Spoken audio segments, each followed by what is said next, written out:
새벽 5시, 아직 어둠이 채 거치지 않은 시간에 심혜진은 이미 공장에 나와 있었습니다. 64살의 나이에도 그녀의 손놀림은 여전히 빠르고 정확했죠. 하얀 앞치마를 두르고 머리카락을 단정히 정리한 채 김치 양념을 정성스럽게 버무리는 모습은 마치 예술가가 작품을 만드는 것 같았어요. 오늘도 고생 많으시네요, 사장님. 일찍 출근한 직원이 인사를 건넸습니다.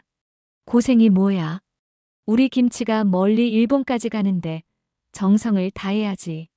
예진은 환한 미소를 지으며 대답했어요. 그녀가 운영하는 프리미엄 김치 공장은 이 지방 소도시에서는 꽤 알려진 곳이었죠. 하지만 예진에게 진짜 자랑거리는 따로 있었습니다. 바로 서울에서 대기업에 다니는 아들 최충호였어요. 홀로 아들을 키우며 대학 등록금부터 생활비까지 모든 걸 혼자 감당했던 그 세월들이 주마등처럼 스쳐 지나갔습니다. 엄마, 나 결혼한다. 며칠 전 충호가 전화로 말했을 때 예진의 가슴은 벅차올랐어요. 34살이 된 아들이 드디어 좋은 사람을 만났다는 소식이었거든요. 그래? 어떤 아가씨야? 예진은 설레는 마음을 감추지 못하며 물었습니다.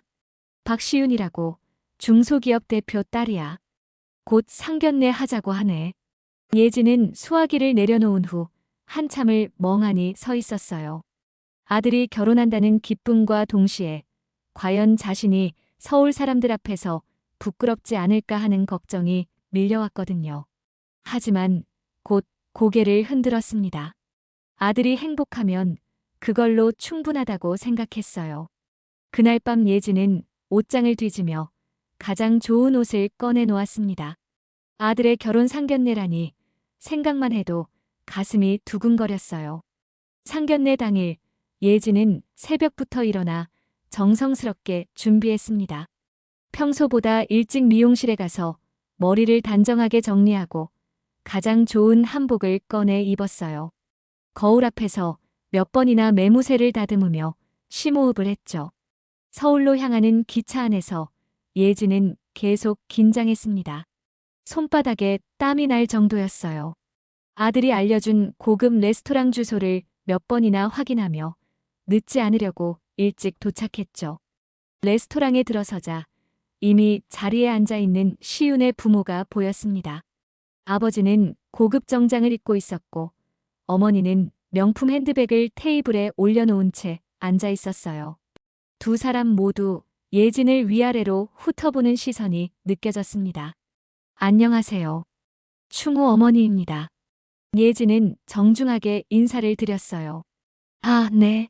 앉으세요. 시윤의 어머니가 차가운 목소리로 대답했죠. 잠시 어색한 침묵이 흘렀습니다. 시윤의 아버지가 먼저 입을 열었어요. 직업이 김치 공장을 하신다고 들었는데요. 네, 그렇습니다. 작은 규모지만 정성껏 하고 있어요. 시윤의 어머니가 코웃음을 쳤습니다. 요즘 냄새 많이 나는 건 별로 좋아하지 않는데 특히 김치 같은 건 말이에요. 예진의 가슴이 철렁 내려앉았어요. 하지만 아들을 위해서라도 참아야 했습니다. 우리 충호가 좋다면 저는 감사하죠. 예진은 억지로 미소를 지으며 말했습니다. 그때 충호가 도착했어요. 하지만 아들은 어머니와 눈을 마주치는 것조차 피했습니다. 마치 어머니가 부끄러운 존재인 것처럼 행동했죠. 예진의 마음은 점점 무거워졌어요. 식사 내내 시윤의 부모는 예진을 무시하는 듯한 태도를 보였습니다. 대화에서도 자연스럽게 소외시켰고 아들 충호마저 어머니를 외면하고 있었어요. 집으로 돌아가는 기차 안에서 예진은 창밖을 바라보며 깊은 한숨을 쉬었습니다. 상견례 이후 한 달이 지났지만 결혼식 일정에 대한 연락은 전혀 없었습니다. 예진은 마음이 조급해졌어요. 결혼 준비는 이미 시작됐을 텐데 왜 아무런 소식이 없는 걸까요? 참다 못한 예진은 충호에게 전화를 걸었습니다. 충호야, 결혼식은 언제 할 예정이니? 전화 너머로 충호의 목소리가 어색하게 들려왔어요. 엄마, 그게 뭐가 그래? 말해봐. 충호는 한참을 망설이다가 말했습니다. 엄마가 공장 사람들 잔뜩 불러서 올라오시면 김치 냄새 난다고 걱정하셔서요. 그래서 서울에 사는 가족끼리만 조용히 하기로 했어요. 예지는 귀를 의심했습니다. 아들의 입에서 그런 말이 나올 줄은 꿈에도 몰랐거든요. 뭐라고? 너 지금 뭔 소리를 하는 거야? 엄마, 이해해 주세요. 시윤이네 가족들이 워낙 예민하게 생각하시고 예진의 손에서 전화기가 떨어질 뻔했어요. 가슴이 너무 아파서 숨을 쉬기조차 힘들었습니다. 충호야, 엄마가 널 위해서 얼마나. 엄마, 죄송해요. 나중에 따로 인사드릴게요. 뚝, 전화가 끊어졌습니다. 예진은 그 자리에서 주저앉았어요. 30여 년간 혼자서 아들을 키우며 모든 걸 희생했는데 이제 와서 김치 냄새 때문에 결혼식에도 오지 말라니요. 가슴이 찢어지는 것 같았습니다. 그날 밤 예진은 병원 응급실로 실려갔어요. 극심한 스트레스로 인한 실신이었죠. 간호사가 보호자 연락처를 물어봤지만 예진은 고개를 저었습니다. 아들에게 연락하고 싶지 않았어요. 병실에서 홀로 천장을 바라보며 예진은 생각했습니다. 지금까지 자신이 얼마나 바보 같았는지를 말이에요. 아들을 위해 모든 걸 참고 견뎠는데 정작 아들은 자신을 부끄러워하고 있었던 거죠. 더는 참지 않겠어. 예진은 조용히 중얼거렸습니다. 이건 나를 무시한 게 아니라 사람으로도 보지 않은 거야. 그 순간부터 예진의 눈빛이 달라졌어요. 더 이상 순한 양 같은 모습은 아니었습니다. 병원에서 퇴원한 후 예진은 완전히 달라진 사람이 되어 있었습니다. 그동안 숨겨왔던 자신의 진짜 모습을 드러낼 때가 온 것 같았어요. 사실 예진의 김치 공장은 단순한 지방업체가 아니었거든요. 예진은 집에 돌아와 서재 깊숙한 곳에 보관해둔 서류들을 꺼냈습니다.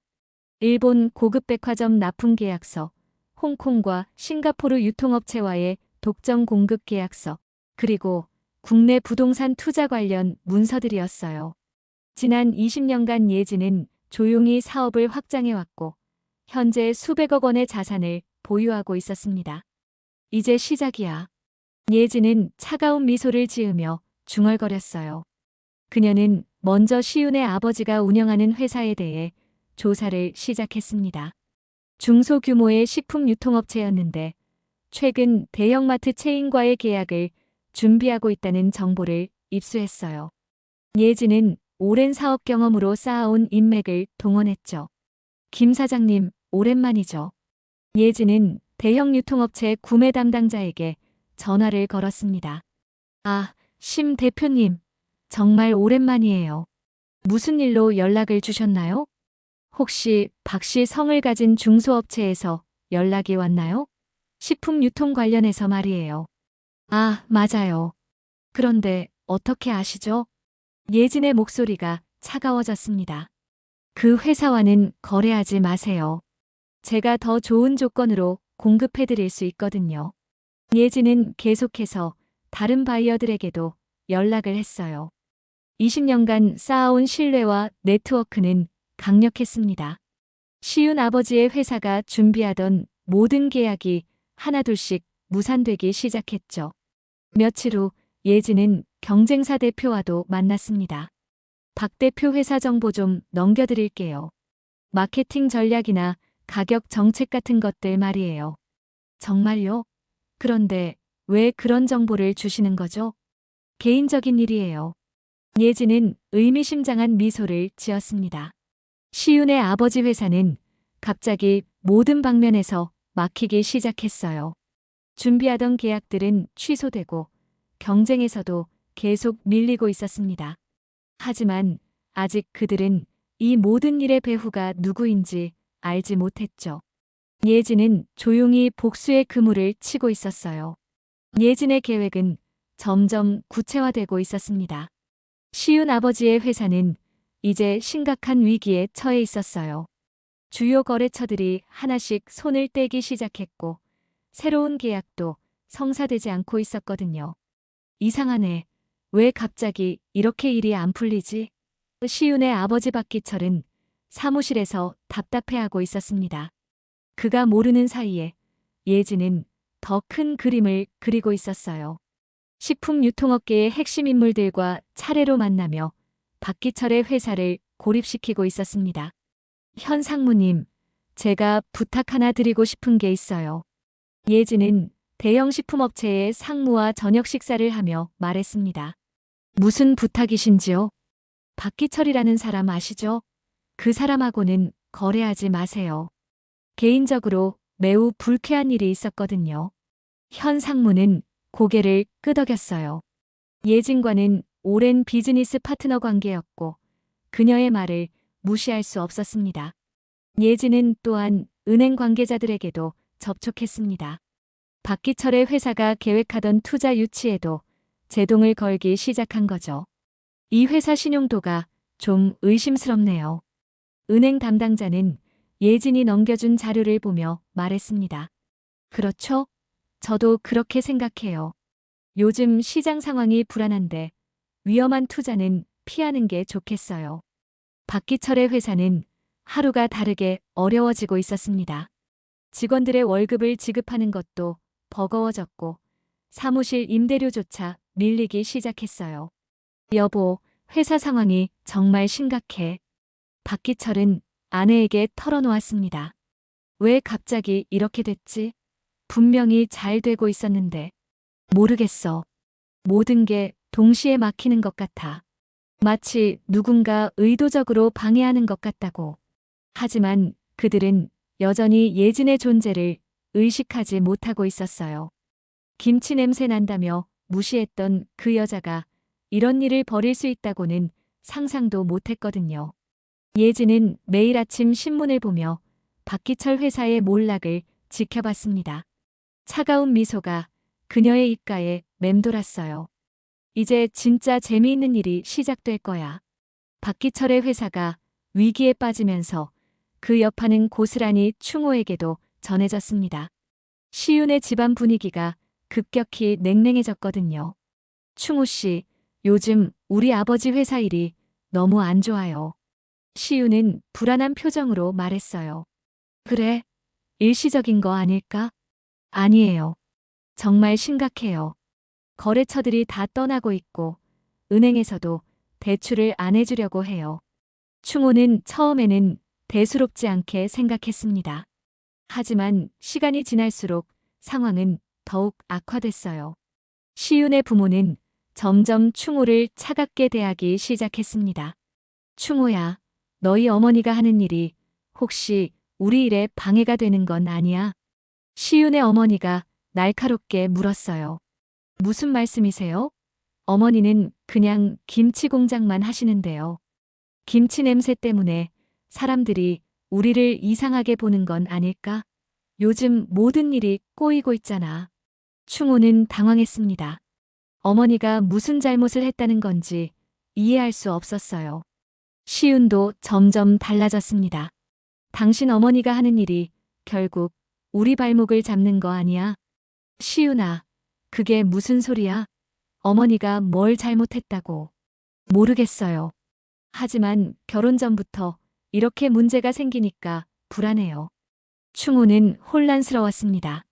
어머니를 무시하며 결혼식에서 배제했던 것도 모자라 이제는 모든 문제의 원인으로 몰고 있었거든요. 박기철의 회사는 결국 주요 투자자들마저 발을 빼면서 완전한 붕괴 위기에 몰렸어요. 직원들은 하나둘씩 사표를 내고 떠났고 사무실도 반납해야 할 상황이 됐습니다. 이럴 줄 알았으면 처음부터 결혼 반대했어야 했는데 시윤의 아버지가 한숨을 쉬며 말했어요.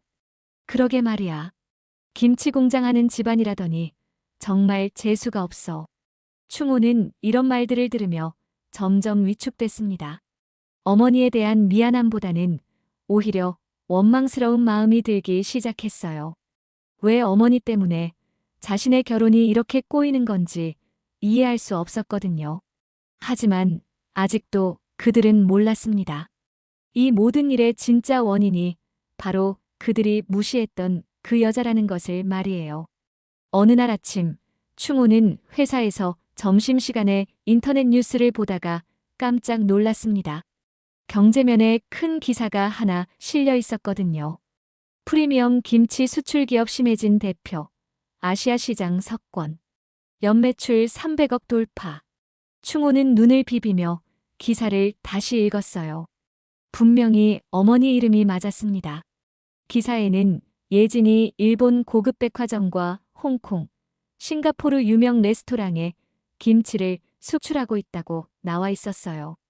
뿐만 아니라 국내 부동산 투자와 유통업까지 손을 뻗어 상당한 자산가라고 소개되고 있었습니다. 이게 뭐야? 충호는 믿을 수가 없었어요. 기사를 자세히 읽어보니 더욱 놀라운 내용들이 나왔습니다. 예진의 김치는 현재 일본에서 프리미엄 브랜드로 인정받고 있고 해외 진출 10년 만에 아시아 김치 시장에 큰 손으로 자리 잡았다는 거였어요. 심혜진 대표는 한국 전통 발효식품의 우수성을 세계에 알리는 것이 목표라며 앞으로도 품질 향상에 최선을 다하겠다고 말했다. 충호의 손이 떨렸습니다. 그동안 자신이 어머니를 얼마나 무시해왔는지 깨달았거든요. 김치 냄새 난다며 결혼식에서 배제했던 그 어머니가 사실은 이런 성공한 사업가였다니요. 그 순간 충호의 휴대폰이 울렸습니다. 시윤의 아버지 박기철로부터였어요. 충호야, 혹시 내 어머니가 심해진 맞니? 네, 맞는데요. 왜 그러세요? 지금 당장 와봐. 우리가 큰일 났어. 충호는 급히 시윤의 집으로 달려갔습니다. 박기철과 그의 아내는 창백한 얼굴로 앉아 있었어요. 충호야, 내 어머니가 우리 회사를 망하게 한 거야. 무슨 말씀이세요? 박기철은 떨리는 목소리로 말했습니다. 방금 우리 거래처에서 연락이 왔어. 심혜진이라는 사람이 우리와 거래하지 말라고 압력을 넣었다는 거야. 은행 쪽에서도 마찬가지고. 충호는 머리가 하얘졌습니다. 바로 그때 충호의 휴대폰에 문자 메시지가 왔어요. 어머니 예진으로부터였습니다. 너네 사돈께 전해드리렴. 김치 냄새, 지금쯤 익숙해지셨을까요? 라고. 충호는 그 문자 메시지를 받고 나서야 모든 것을 깨달았습니다. 어머니가 의도적으로 시윤의 집안을 벼랑 끝으로 몰아간 것이었어요. 그리고 그 이유는 자신들이 어머니를 무시하고 모욕했기 때문이었죠. 며칠 후 충고는 용기를 내어 고향으로 향했습니다. 어머니를 만나 사과하고 용서를 구해야 한다고 생각했거든요. 하지만 공장에 도착했을 때 예진은 이미 은퇴 준비를 하고 있었어요. 어머니, 충호는 조심스럽게 부모님 댁 문을 두드렸습니다. 예진은 문을 열어주었지만 표정이 차가웠어요. 예전의 따뜻한 미소는 찾아볼 수 없었습니다. 무슨 일로 왔니? 어머니, 죄송해요. 정말 죄송합니다. 충호는 그 자리에서 무릎을 꿇었어요. 예진은 아들을 내려다보며 조용히 말했습니다. 이제 와서 뭘 미안해하니? 김치 냄새 난다고 결혼식에 오지 말라고 했을 때는 언제고. 어머니가 이렇게 대단한 사업을 하고 계신 줄 몰랐어요. 제가 정말 바보였어요. 대단한 사업? 예진이 쓴웃음을 지었습니다. 내가 성공했으니까 이제 와서 사과하는 거야? 만약 내가 정말 그냥 김치 공장만 하는 사람이었어도 그래도 내 어머니인 건 마찬가지 아니니? 충호는 할 말이 없었어요. 어머니 말이 맞았거든요. 예진은 계속 말했습니다. 너흰 내가 가난하고 초라하다고 생각했지. 그래서 부끄러워했고. 하지만 충호야, 진짜 부끄러운 건 따로 있어. 자신을 낳아준 어머니를 외면하는 것 말이야. 어머니, 이제 됐어.